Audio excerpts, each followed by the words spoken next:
But on that plantation, your job, black man, was to make babies for master, be strong and athletic enough to dominate that field out there, pick that cotton for master, and deliver that money to master and his kids. Never think about your kids. And in the hood right now, those black men are bragging about how many babies they made for master. They bragging as being the best slave breeder out there. And we call our women bitches and hoes because we could not protect them. That's the Democratic Party. That's their system for you. The Republican Party stood up and said, we are not going to compromise. We were the party of no compromising. And when we finally stood up and said, no more of this mess, we stood up and in one election cycle, from 1854 to 1861, when Lincoln was the first candidate for the Republican Party for president, we had a massive landslide across this country. We stood and said, we will not compromise on slavery again. And they gave us the majority of House seats, the majority of House chambers, each state, majority of state Senate and state houses, the majority of state governorships, the majority in the Congress, in the Senate, and then we get the president. All because we stood there and said, no doggone compromising. We're the party of no compromising. And now we're supposed to be ashamed of being right, ashamed of being righteous. So what happened?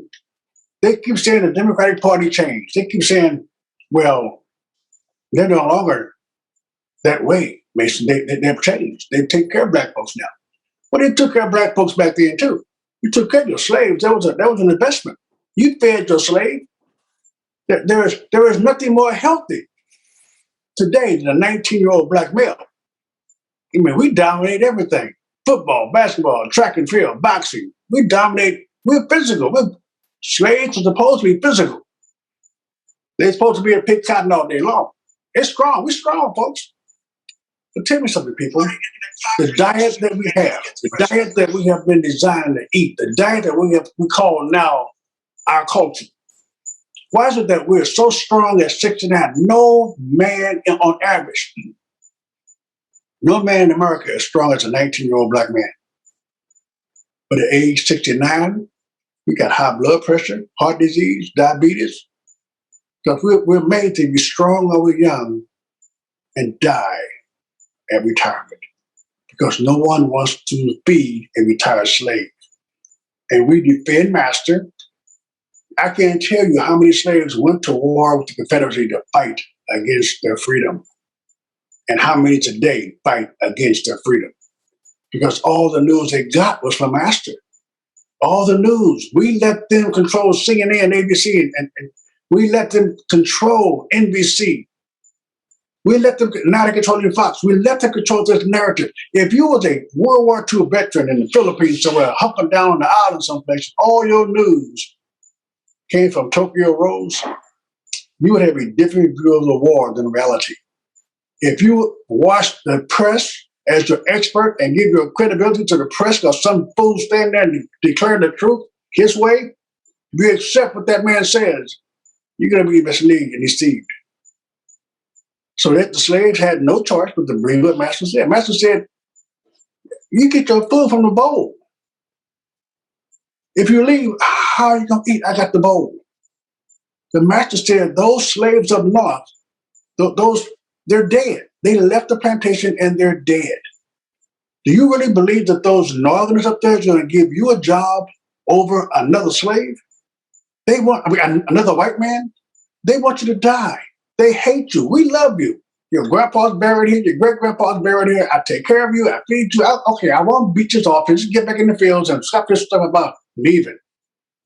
Then you're going to die up there. And then when they finally left, they never came back and talked to them about it. They never came back and said, hey, we have to free them. Until the Republicans up north organized Underground Railroad to help them get out and also send back those slaves. See, those slaves knocked on their own door. Those slaves knocked and said, hey, we have been to freedom. Master is lying to you. We do have jobs. We are free to work. And master does not want you to know. They came back. Harriet Tubman went back to her own plantation over and over and over and over again. They knew her. They knew what she had gone through. She said, master is lying to you. So folks, when you leave the plantation like I did, I have to go back. It's my job to go back. White folks can't go back. Those white abolitionists couldn't knock those slave doors in the middle of the night. They couldn't get down there. It took the slaves down to go down there. If a prostitute gets saved by God, she goes back to the prostitutes to preach. If a drug dealer gets saved, he goes back to the drug dealers. If you turn from liberalism to conservatism, from Democrat to Republican, you have to go back. So we are going back. We are organizing the guerrilla warriors to go back on the Underground Railroad, leading people to freedom. That's why I'm so happy you're on this network with us. I'm so happy you're here with us. Lead the plantation. Don't make it better.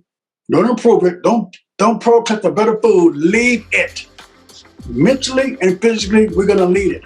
We need you to help us get those folks on that new Underground Railroad train out. Only on UrbanSmartNetwork.com.